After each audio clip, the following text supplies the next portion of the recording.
Assalamualaikum warahmatullahi wabarakatuh. Shalom, Om Swastiastu, Namo Buddhaya, Dan salam kebajikan bagi kita semua. Saya Ninyoman Andini dengan NIM akhir 687. Saya Santafi Maria dengan NIM belakang 526. saya Ida Yudarani Mahayasti dengan NIM akhir 806. Saya Belina Mahardika dengan NIM akhir 263. Saya Esther Priyanka Naulihita Julu dengan NIM akhir di 807. Saya Laura Karen Segurning dengan NIM belakang 845. Kami dari kelompok 11 akan memaparkan materi mengenai saham dalam hukum perusahaan. Baik, sebelum kita membahas lebih dalam mengenai klasifikasi saham, hak dan kewajiban pemegang saham, perbedaan pemegang saham minoritas dan juga mayoritas, serta perlindungan hukum bagi pemegang saham, mari kita pahami terlebih dahulu mengenai pengertian dari saham itu sendiri. Saham dapat didefinisikan sebagai benda bergerak yang dapat memberikan berbagai hak kepada pemiliknya, sebagaimana yang telah disebutkan dalam pasal 60 Undang-Undang Nomor 40 Tahun 2007 tentang perseroan terbatas. Hak-hak yang dimaksud mencakup hak untuk hadir serta bersuara dalam rapat umum pemegang saham, hak untuk mengklaim atas sisa kekayaan hasil likuidasi, dan juga hak-hak yang lain diatur di dalam undang-undang. Selain menurut definisi dari undang-undang, saham dapat dipahami sebagai bukti kepemilikan ataupun penyertaan modal oleh individu atau suatu badan usaha kepada perusahaan ataupun perseroan terbatas. Dengan adanya penyertaan modal dalam bentuk saham, maka hal tersebut dapat memberikan hak-hak kepada pemiliknya, termasuk klaim atas pendapatan suatu perusahaan, termasuk klaim atas suatu aset yang ada di dalam perusahaan, ataupun hadir serta bersuara dalam rapat umum pemegang saham yang berperan penting sebagai pengambilan keputusan strategis suatu perusahaan. Dalam bentuk fisik, biasanya saham ini dapat diwujudkan berupa lembaran kertas yang tentunya nantinya akan diterbitkan oleh perusahaan terkait. Yang mana dengan adanya penerbitan dari lembaran kertas tersebut juga mencantumkan nama pemiliknya serta jumlah kepemilikan yang menunjukkan nilai ataupun presentase penyertaan modal yang disetor ke dalam suatu perusahaan ataupun perseroan terbatas. Baik, sekian pemaparan mengenai definisi dan juga dasar hukum dari saham itu sendiri. Untuk pembahasan saham lebih lanjut, khususnya mengenai klasifikasi dari saham itu sendiri, akan disampaikan oleh rekan saya. Berdasarkan penjelasan pasal 53 ayat 1 Undang-Undang Nomor 40 Tahun 2007 tentang PT, klasifikasi saham PT adalah pengelompokan saham berdasarkan karakteristik yang sama. Pada dasarnya, saham diklasifikasi menjadi dua, yaitu saham biasa atau common stock dan saham preferen atau saham prioritas. Saham biasa adalah saham yang mempunyai hak suara untuk mengambil keputusan dalam RUU PS mengenai segala hal yang berkaitan dengan pengurusan perseroan, mempunyai hak untuk menerima dividen yang dibagikan dan menerima sisa kekayaan hasil likuidasi. Terkait dengan hak suara yang dimiliki oleh pemegang saham biasa, hal ini juga dapat dimiliki oleh pemegang saham klasifikasi lainnya. Berdasarkan pasal 52 ayat 1 Undang-Undang PT, saham biasa memberikan hak kepada pemiliknya untuk yang pertama menghadiri dan mengeluarkan suara dalam RUPS, menerima pembayaran dividen dan sisa kekayaan hasil likuidasi, dan ketiga menjalankan hak lainnya berdasarkan undang-undang ini. Saham preferen atau saham prioritas adalah saham yang memberikan hak khusus kepada pemiliknya, dan apabila terdapat saham yang memberikan hak khusus selain hak yang diberikan dalam pasal 52 Undang-Undang PT, maka anggaran dasar perseroan harus menetapkan salah satunya sebagai klasifikasi saham biasa. Adapun klasifikasi selain saham biasa menurut pasal 53 ayat 4 Undang-Undang PT diantaranya yang pertama, saham dengan hak suara atau tanpa hak suara, saham dengan hak khusus untuk mencalonkan anggota direksi dan anggota dewan komisaris, saham yang setelah jangka waktu tertentu ditarik kembali atau ditukarkan dengan klasifikasi saham lain, saham yang memberikan hak kepada pemegangnya untuk menerima dividen lebih dahulu dari pemegang saham klasifikasi lain atas pemegang dividen secara kumulatif dan non-kumulatif. Saham yang memberikan hak kepada pemegangnya untuk memberikan dividen lebih dulu daripada pemegang saham klasifikasi lain atas pembagian sisa kekayaan perseroan dan dalam likuidasi. Hak dan kewajiban pemegang saham diatur dalam Undang-Undang Nomor 40 Tahun 2007 tentang perseroan terbatas, di mana hak pemegang saham ini diatur dalam Pasal 52 ayat 1 Undang-Undang Perseroan Terbatas, bahwa saham memberikan hak kepada pemiliknya untuk menghadiri dan mengeluarkan suara dalam RUPS, menerima pembayaran dividen, dan sisa kekayaan hasil likuidasi. Selanjutnya menjalankan hak lainnya berdasarkan undang-undang ini. Hak suara dalam RUPS didasarkan Pasal 52 ayat 1, di mana saham dikeluarkan atas nama dan memberikan hak kepada pemegangnya untuk menghadiri dan dan mengeluarkan suara dalam RUPS. Selain itu, termasuk pengangkatan atau demisioner direksi atau komisaris, persetujuan laporan tahunan, perubahan anggaran dasar, penggabungan, peleburan, pengambil alihan atau pembubaran perusahaan. Yang kedua ada hak atas dividen, di mana didasarkan pasal 71 ayat 1, penggunaan laba bersih termasuk penetapan jumlah untuk cadangan ditetapkan dalam RUPS. Artinya pemegang saham berhak atas bagian berupa dividen jika diputuskan dalam RUPS. Yang ketiga ada hak atas sisa kekayaan hasil likuidasi, didasarkan pasal 147 ayat 2, apabila perusahaan dibubarkan, pemegang saham berhak atas sisa kekayaan perseroan setelah semua kewajiban perusahaan dilunasi.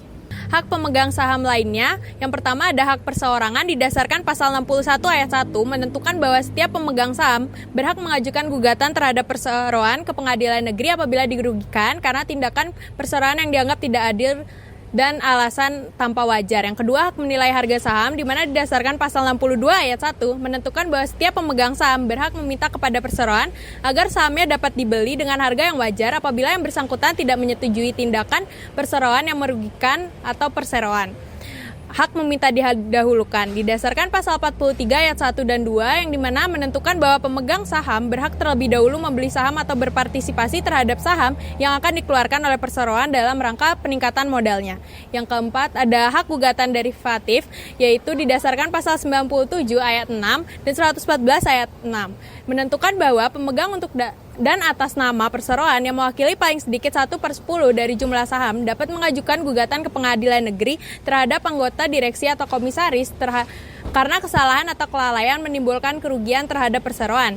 Selanjutnya ada hak pemeriksaan didasarkan pada pasal 138 ayat 3 menentukan bahwa pemegang saham dapat melakukan proses audit atau pemeriksaan langsung terhadap perseroan dengan tujuan mendapatkan keterangan dalam hal terjadinya dugaan bahwa adanya perbuatan melawan hukum.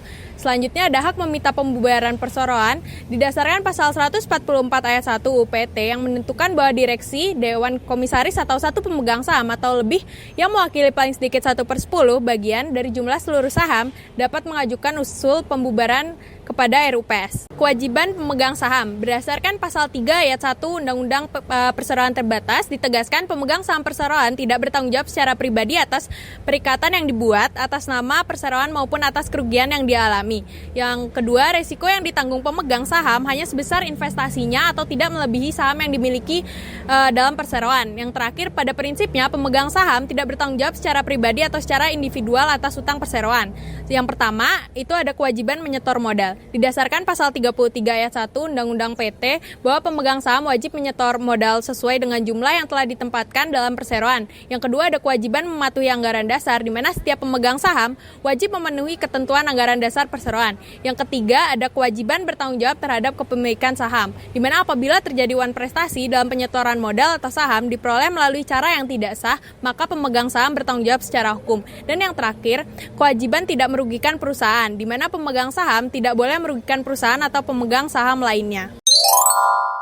Pemegang saham mayoritas, yaitu yang pertama, pemegang saham mayoritas memiliki lebih dari 50% saham perusahaan. Yang kedua, saham mayoritas biasanya merupakan pendiri perusahaan atau keturunannya.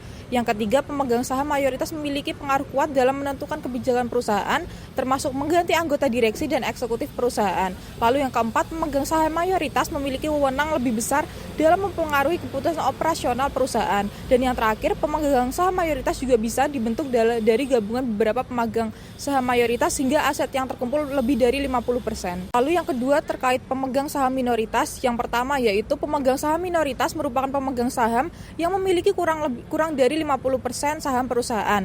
Lalu yang kedua, pemegang saham minoritas memiliki pengaruh yang lebih kecil terhadap operasional perusahaan.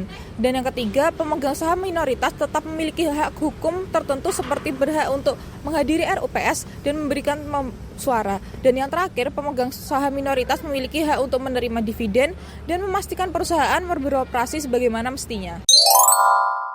Selanjutnya kita akan membahas mengenai perlindungan hukum bagi pemegang saham. Yang pertama, kewenangan pemegang saham dalam mengajukan gugatan terhadap perseroan apabila dirugikan sebagai akibat dari keputusan RUPS, direksi, dan atau dewan komisaris terdapat dalam pasal 61 ayat 1 Undang-Undang PT. Yang kedua, kewenangan pemegang saham dalam meminta kepada perseroan agar sahamnya dapat dibeli kembali akibat tidak disetujunya pemegang saham terhadap tindakan perseroan tentang perubahan anggaran dasar, pengalihan, atau penjaminan kekayaan perseroan yang nilainya lebih dari 50% dan penggabungan, peleburan, pengambil alihan, atau pemisahan.